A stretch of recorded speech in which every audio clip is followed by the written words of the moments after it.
Hi, and thanks for logging on to the Daily DVAR Halacha. And here's a brand new halacha for you, and it's for Monday, the 14th day of November, which is the 13th day of Cheshvan. Here we go. More laws about learning before davening, all things that you may or may not do before davening. Let's say a person was up all night and didn't go to sleep for whatever reason, and now he's just cracking and he just needs to go to sleep, but it's really close to davening time.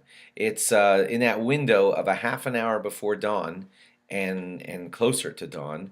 So that window is a bad time to go to sleep because you're at danger of sleeping right through the morning davening. So officially speaking, once it's a half an hour to dawn, you should not go to sleep unless you take care of your davening business, because if you go to sleep right now, then you're in danger of missing Shachris. If you have a friend who's promising to wake you up, or a reliable alarm clock that you know is loud enough and wakes you up, then those two can get rid of the problem. Then you could go to sleep even though it's less than a half hour to dawn, and your alarm clock will wake you up in an hour and a half or whatever the time is that you need to go to davening. If you have that arrangement, that's fine.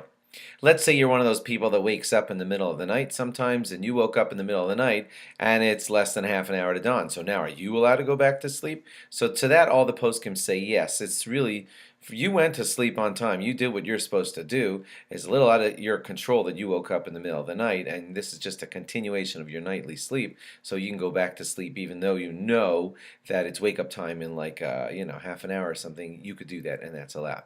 There is the opinion of Rashi in Brachos on Daf Hey, and he said that there's no learning before davening. That's what he said in the Gemara in Brachos on Daf Hey. No learning before davening. Most poskim say that things like a set minyan take care of that problem. So if you're learning at a 5:30 shear early in the morning, like a good person, and you have a 7 o'clock davening that you always go to with a minyan, then that is like a solid reminder, and that's not going to let you get so engrossed in your learning that you won't go to your regular minyan, and that would be fine. The Aruch HaShulchan allows learning, period, before davening. He just says learning before davening, fantastic, just do it, period.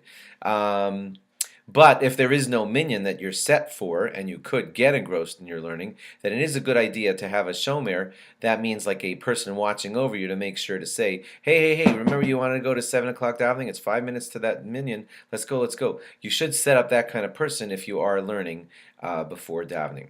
If you're at a shul that's having a shiur before davening, that's fine, because the whole shiur is a structured thing that's structured to ends to let everybody go to davening. Even if you're not davening at the minyan that's right after the shiur, that has a set ending point, and that's okay before davening.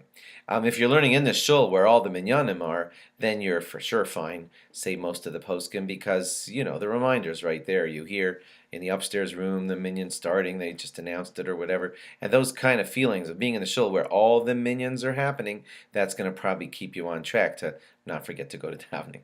So yeah, thanks for logging on, and log on again tomorrow for more. Bye bye.